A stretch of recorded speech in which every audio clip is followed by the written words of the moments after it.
Hi, I just wanted to hop on here real quick and discuss a very important topic that has been making the news for quite a while now, but even more so. It's about fentanyl. As you know, there's been many stories in the media about people that have been overdosing with fentanyl, and there's a lot of stigma attached with that. Now, currently, according to statistics, the greatest number of people that are being affected by this fentanyl is the demographic of the ages between 18 and 24. Now, a lot of people are under the misguidance that a lot of these people that are overdosing from fentanyl are hardcore users. And while there is that demographic that are in fact, hardcore users, you also have a demographic of people that use fentanyl the correct way, under medical supervision, for different, pain management. And then you also have a lot of the 18 to 24-year-old demographics that are using fentanyl unknowingly, a lot of times, as a quote unquote recreational type drug.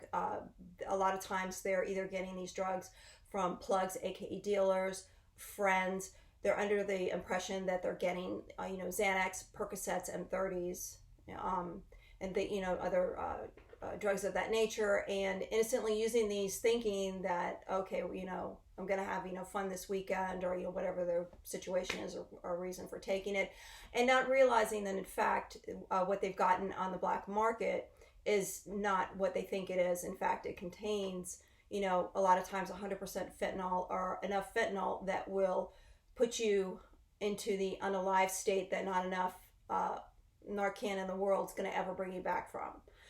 To give you an idea, currently right now, according to the DEA, the statistics of you encountering fentanyl on these black market drugs, and being purchased off the internet, is 70%. So I have just a visual to give you an idea, so it can really sink in and you get the idea. So these three potatoes right here, okay, represent fentanyl. This sweet potato over here, which I've removed a little bit from because it's not a true full 75%, it's 70%, would be what would be like, say, a standard, Percocet, or Xanax, or whatever.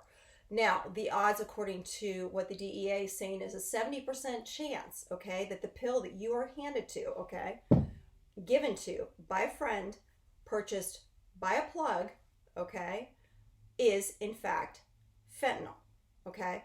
And it's the type of fentanyl and the strength of the fentanyl, because these drug dealers are just going into their Franken labs and putting this stuff together. And there's a very strong chance that it will definitely 100% unalive you, okay? And it's not worth it. It's time to find something new to get high on, okay? And by that I mean something that does not involve drugs, okay?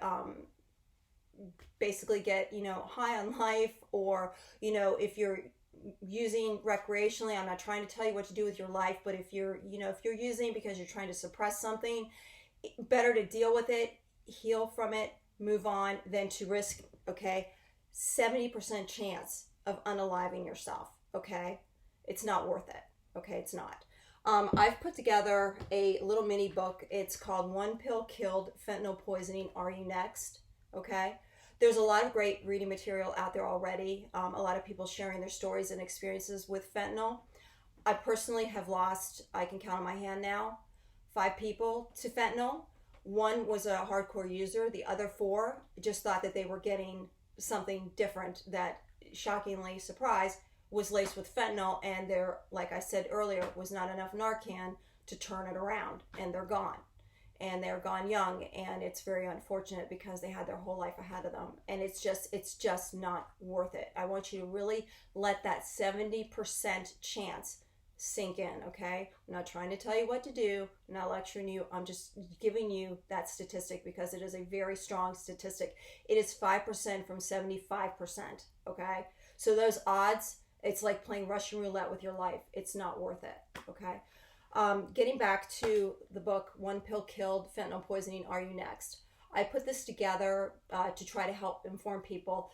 Any royalties that come in, which is not a lot, okay, contrary to what a lot of people think, writers do not make that much money.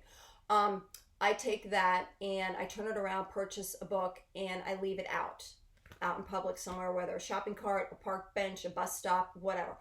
It helps people to get informed because you think you know about fentanyl, mainly based on what's out there in the media, but you really don't have a full understanding of it and the way people are, the way dealers think, plugs, aka, dealers, that's what they're called.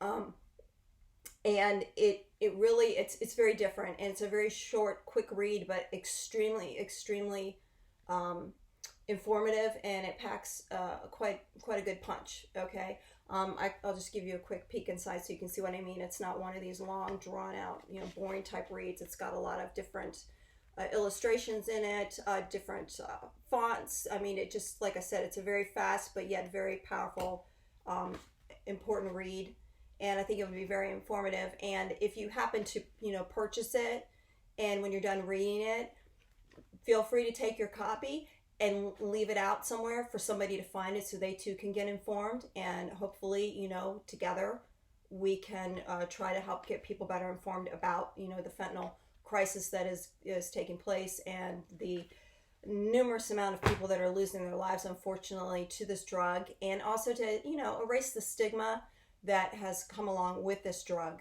because again, there's a lot of people that are losing their lives innocently. They had absolutely zero idea that what they were taking was pure fentanyl, because back in the old days, dealers wanted you to come on back, okay? They like that, repetitive business. Nowadays, they do not care. You can drop dead and there's 10 more customers waiting right behind you, okay? For them, it's all about the money. They don't care about you. They don't care about your life, okay? Let that sink in. Really let that sink in.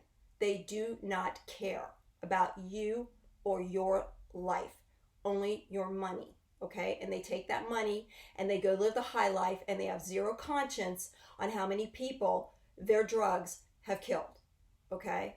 Just think about that, okay? I'm not trying to tell you what to do. I'm just putting that out there for you to think about. And that was another thing about the book I wanted to mention. One last thing before I go is that this book does not talk at you, or to you rather. It talks, it just talks at you. It doesn't lecture you. It just informs you, and it informs you very quickly, very fast read, very informative. Anyway, so I hope that helps.